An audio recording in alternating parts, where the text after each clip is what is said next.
ఓం శ్రీ కార్తీక దామోదరాయే నమ. కార్తీక పురాణం 26వ అధ్యాయం. హరికృత దుర్వాస ప్రబోధనము. ఇట్లు దూర్వాసనుడు భూలోకము మొదలైన సమస్త లోకములు తిరిగి రక్షణము పొందలేక శీఘ్రముగా హరినిలయమైన వైకుంఠమునకు చేరెను. దూర్వాసనుడు ఇట్లు ప్రార్థించెను. జగన్నాథ, బ్రాహ్మణ ప్రియ, మధుసూదన, సుదర్శన, చక్ర సంబంధమైన మంటలు నాపై పడకుండా రక్షించుము.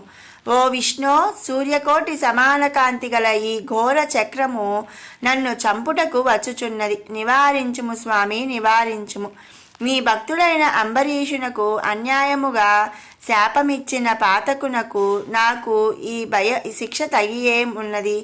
వేల కొలది బ్రాహ్మణులలో నేను బహుపాతకుడను కాబట్టి నన్ను రక్షించుము. హరి, నీ వక్షస్థలమందు బ్రాహ్మణుని పదము ఉండలేదా?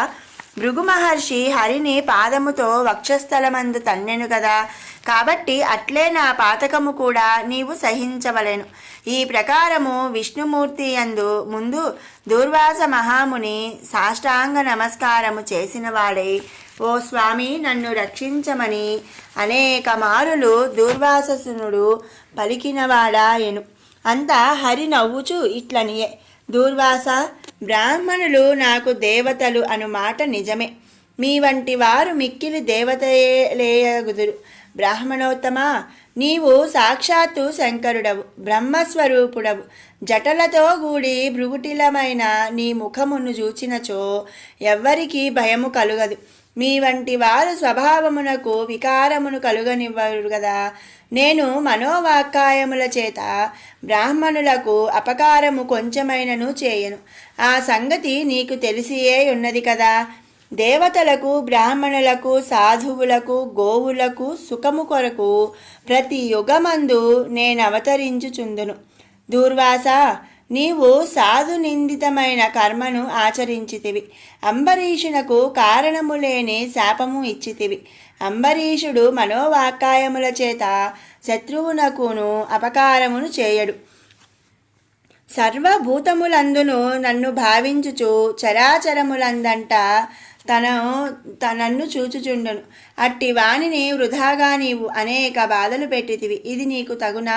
నీవు భోజనమునకు వచ్చేదనని చెప్పిపోయి సకాలమునకు రాలేదు. నీకు అనుష్ఠానమున్నదో చేసుకొనవచ్చును, కానీ అట్టి స్థితిలో నీవు అతనికి అనుజ్ఞను ఇవ్వలేదు. కేవలము జలమును పుచ్చుకొని ద్వాదశి పారణ ముఖ్య కాలమునకు చేసెను. ఉదకపానమందేమి దోషమున్నది? ఉపవాస కాలమున నీరు త్రాగుట దోషము కానేరదు. బ్రహ్మచర్యాదులకు ఆహారము నిషిద్ధమైనప్పుడు ఉదకపానము విహితమై ఉండగా దాహశాంతికై అంబరీషుడు జలపానము చేసినందున ఏమి దోషము జరిగినది? నీకేది సందు దొరకక దానినొక తప్పుగా చేసుకొని శాపమిచ్చితివి, కానీ విచారించిన అది దోషము అగునా? అప్పటికి నిన్ను అనేక విధముల ప్రార్థించిన నీవు కోపమును తగ్గించుకోనలేక తన్ని దూరముగా పోగానే బ్రాహ్మణ ప్రియుడైన రాజు బ్రాహ్మణుడవైన నీ వలన భయము పొంది తన హృదయాంతర్వాసి అయిన స్వయంభువు అయిన నన్ను శరణు వేడెను. అంతలో నీవు శాపమిచ్చితివి. బ్రాహ్మణుని మాట అసత్యమైపోవునను తలంపుతో రాజు హృదయమందున్న నేను ఆ 10 జన్మల శాపములను అంగీకరించి తిని. రాజు నీవు శాపమిచ్చుటకయే ఎరుగడు వినలేదు. నీవు శాపమిచ్చు సమయమున రాజు, అయ్యో, బ్రాహ్మణాపకారము కలిగినదే, ద్వాదశిని విడిచిన హరిభక్తి లోపించునను భయముతో జలపారణ చేసి తిని.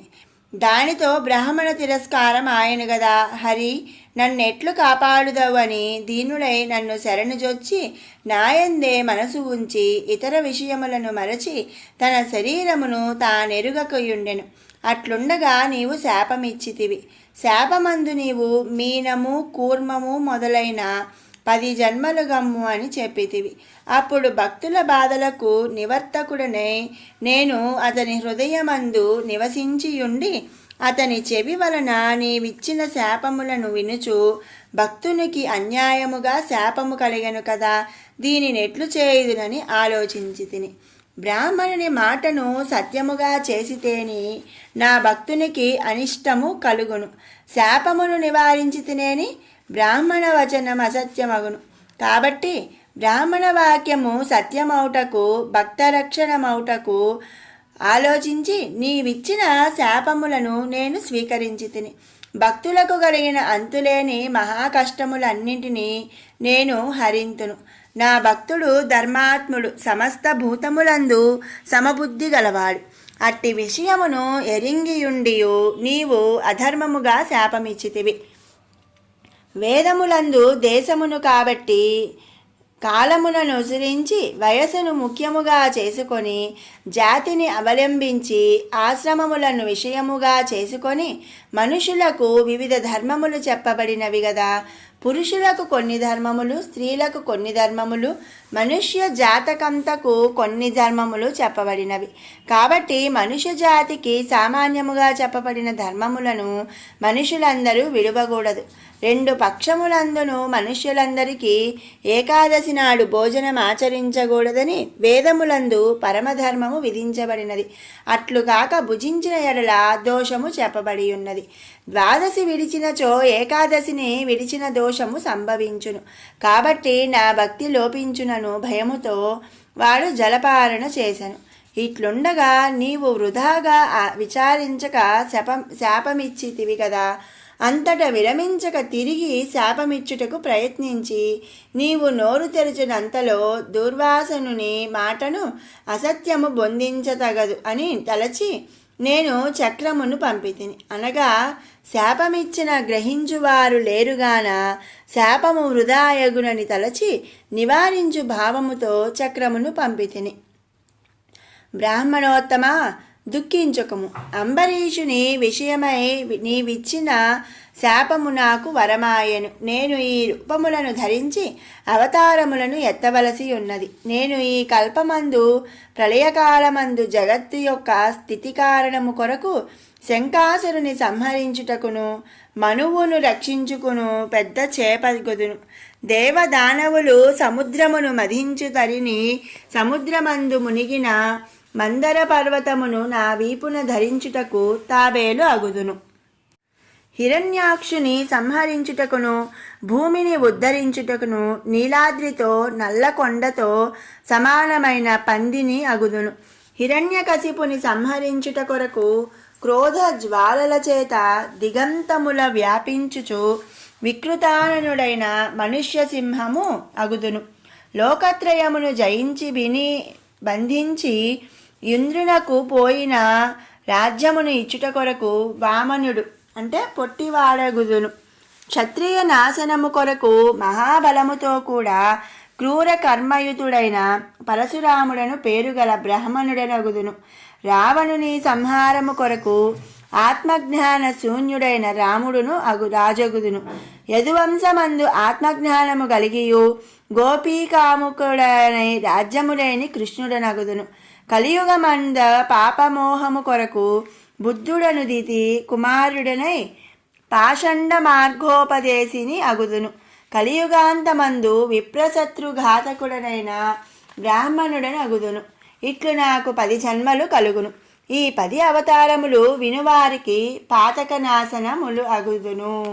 ఓం శ్రీ కార్తీక దామోదరాయ నమః. కార్తీక పురాణం 26వ అధ్యాయం సమాప్తం. శివానందలహరి 26వ శ్లోకం. కదా వా త్వాం దృష్ట్వా గిరిశ తవ భవ్యాంఘ్రియుగళం గృహీత్వా హస్తాభ్యాం శిరసి నయనే వక్షసి వహన్ సమాశ్లిష్యాఘ్రాయ స్ఫుట జలజ గంధాన్ పరిమళా నలభ్యాం బ్రహ్మాధ్యైర్ముధ మనుభవిష్యామి హృదయే. శూలపాణే, నీ దర్శనం చేసుకొని నీ దివ్య చరణార విందాలను నా చేతులతో పట్టుకొని శిరోనయన వక్షస్థలాలకు అడ్డుకొని ఆలింగనం చేసుకొని పద్మసుగంధ పరిమళాన్ని ఆఘ్రాణించి బ్రహ్మాదులకు కూడా దుర్లభమైన సంతోషాన్ని హృదయంలో నేను ఎప్పుడు అనుభవిస్తానో కదా.